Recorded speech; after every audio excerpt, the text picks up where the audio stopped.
Today's interview is going to give you a different perspective. I have interviewed those that are in the diversion prevention and monitoring space, as you know, and then we've also heard from those recovering from a substance abuse problem in the healthcare setting. Today, I am talking with two supervisors of a healthcare professional that was suspected of diversion, and I want you all to hear their perspective. So help me welcome today Jenn, who is a nursing supervisor, and Dr. Doug, who is a physician who was involved with the nurse that was suspected. So welcome, both of you. Thank you. I want to start by asking you both, what did you think or feel when you were told that the data with this nurse was concerning? So let me set the stage, I guess, a little bit for those that are listening. This is something that has happened in the past, and in looking through some data, I had some concerns with this particular nurse in terms of their dispensing. Their dispensing was much higher than their peers. And so we reached out to Jenn as a supervisor, and then Doug as a physician who was also supervising in this setting, to let them know what the concerns were and that I felt we needed to look further. So when we approached you guys, what were your thoughts about this? Jenn, I'll start with you. Sure. I couldn't believe it at first, to tell you the truth, when I heard who was possibly doing this. I guess you never want to think that it can happen in your unit. I trust all of my staff, so when I heard it, it was kind of a shock and disbelief, but definitely open to looking at the data and knowing that there was a possibility that something was happening. So, as we collected data and as we looked at it, it became more and more apparent that something was going on. I still didn't want to believe that it was a diversion, but I think being open to looking at the data kind of suggests something was happening and we needed to figure out what. Sure. And Doug, what were your thoughts? Well, I was quite familiar with the nurse we were looking at, and so my inclination at first was to not believe the data. I didn't want to believe the data, and so at first I think my inclination was to make sure the data was correct, and that the data has no personality, but yet I'm dealing with the personality at work, and you want to believe the personality. The data is just black and white, and so I wanted to see how it was collected and why. I needed to prove to myself why the data might be right or might be wrong. Sure, absolutely. Okay, so one of the first things that we did then along those lines was, Doug, you review charts from a physician's perspective, right? You're in the room with these patients, with the nurses, and obviously you have a really good grasp of how much medications are needed for what types of procedures. So that was one of the first things that we did, is you review charts. And looking at those charts, were you at that point thinking, okay, there could be something here, or did it still look like, maybe not? Or did as you said, the data doesn't have a personality, but the nurse does? Were you still not quite ready to see that there might be something? I reviewed nearly 300 charts, and the first thing that came up was, well, maybe our charting overall wasn't that good. And I think that probably can be said at any institution. It's very difficult to chart always why you gave a drug, what was the reaction when the drug was given. And if a particular nurse is energetic and tends to pick patients that may well require larger doses, I could explain it away. And I kind of wanted to explain it away, even after 300 charts, noticing that, well, the numbers still fit, which was an unusually large number, but it still wasn't convincing enough. Okay, right. How would you describe the nurse's performance, Jenn?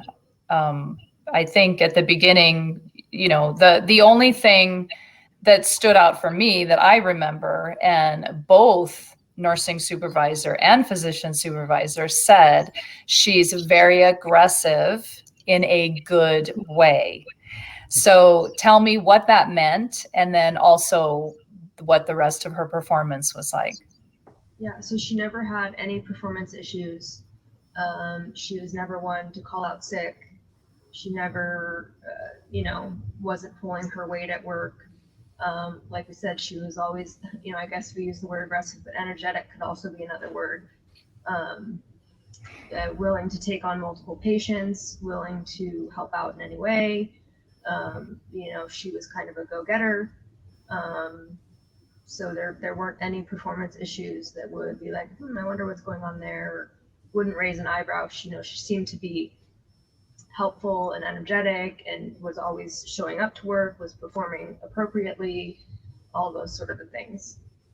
She was never aggressive, never aggressive in a bad way. Of never like, no, I'm taking this patient, I have to take this patient. It was more of like, hey, let me take this patient, you can get the next cataract, or that sort of thing. Like, it was never, no, I need to take this patient. It was always, hey, let me help you out, let me do this. So the kind of nurse that everybody wants to supervise, right? Yeah. Really? Yeah.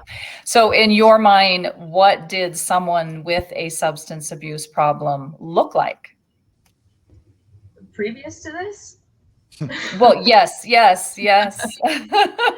A good point. Yeah.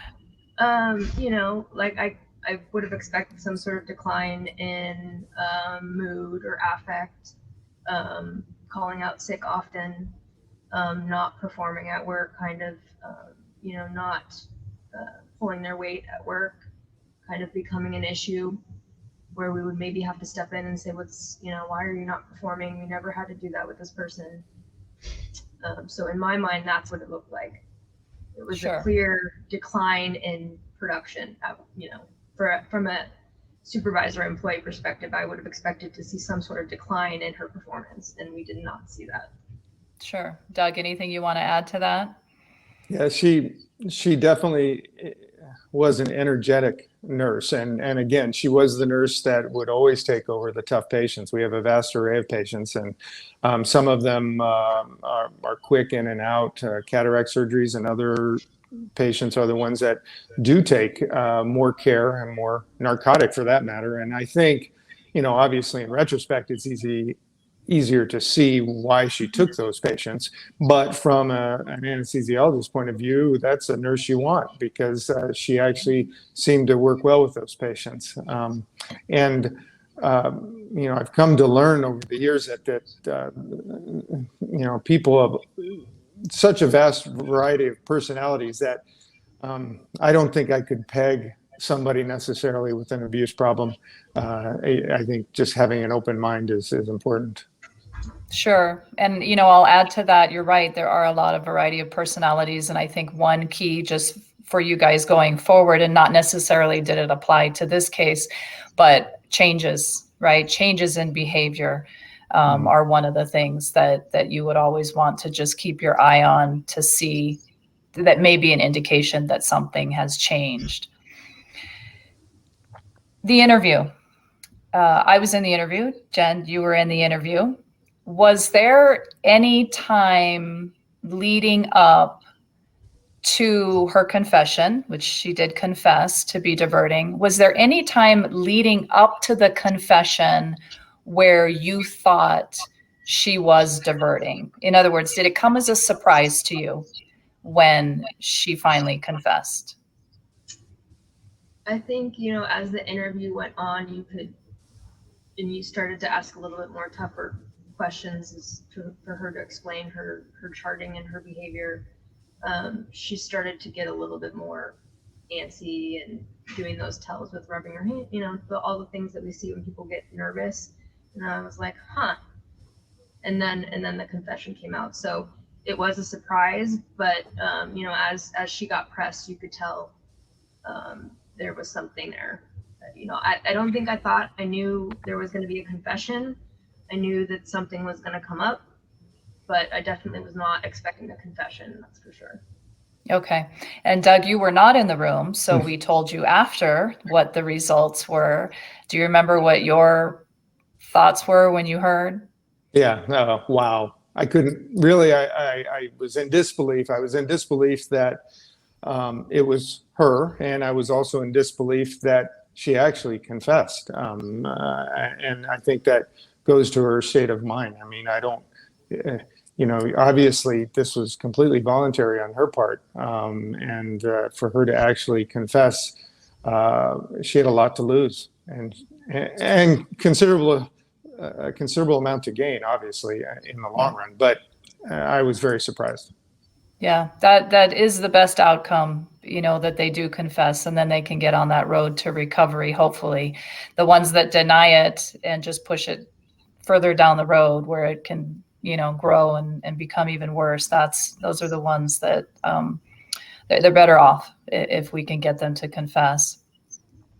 How did this case affect the team, Jenn? I know that it was hard for you to hear when she confessed, and I think it affected your team as well.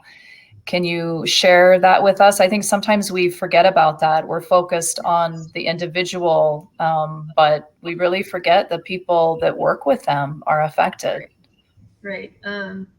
Yeah, I was just more affected in the fact that you never want somebody, as a manager, you never want an employee to have a problem and not feel like they can come to you with it. So that's what was upsetting to me, is the fact that that she felt like she was going through this hard time and couldn't come to us. Not that, we had anything to do with it or that we could have stopped it, but it was just that sort of like, geez, we try to create a really open environment here where everybody feels supported. And maybe there was somebody that didn't feel supported, and had to resort to this extreme behavior. That was upsetting to me and my supervisor. And then as far as the team, this person was a ray of sunshine to the team. She really did uplift their days and created a little positive environment for them. So it was really hard. But we just wanted everybody to understand that there are certain things that are beyond our control, and that we support everybody here, and we're gonna continue to support this person. We provide support to all of our employees. We didn't go into details or anything like that. We didn't make a big deal about it. We just, this position is now open. Like I said, we are providing support to every employee, including somebody who may not be here. So I think that was important for them to understand. And I think that's kind of how we got through it. Like we didn't not talk about it, but we didn't go into detail. So it was, there was that balance of like, okay, we know you guys are going to need support through this. There are certain details we can't share, but what we can share with you is that we will be here for you. We will get through this. We will learn from it. And we will provide support to those who need it, including somebody who may not be here anymore. Right. And I think you had reached out to Employee Assistance, EAP. I don't know did they come in and do anything for the staff? They did not. We did in-service, but we definitely provided the contact information for EAP. I don't know if anybody contacted them, but yeah. Yeah. Okay. Doug, was there any feedback, or did you hear anything from other physicians that worked with her? Yeah, both from physicians and the nurses. So we were a very close-knit group of people, and it was surprise, shock, probably for some a little bit of feeling of betrayal, which is selfish, of course, but it can't be helped because this person held a secret life that she obviously didn't divulge to anybody. And then hope for the future, but everybody started looking around because if it could happen to her, everybody I'm sure was thinking, it could be anybody else, because we didn't notice that.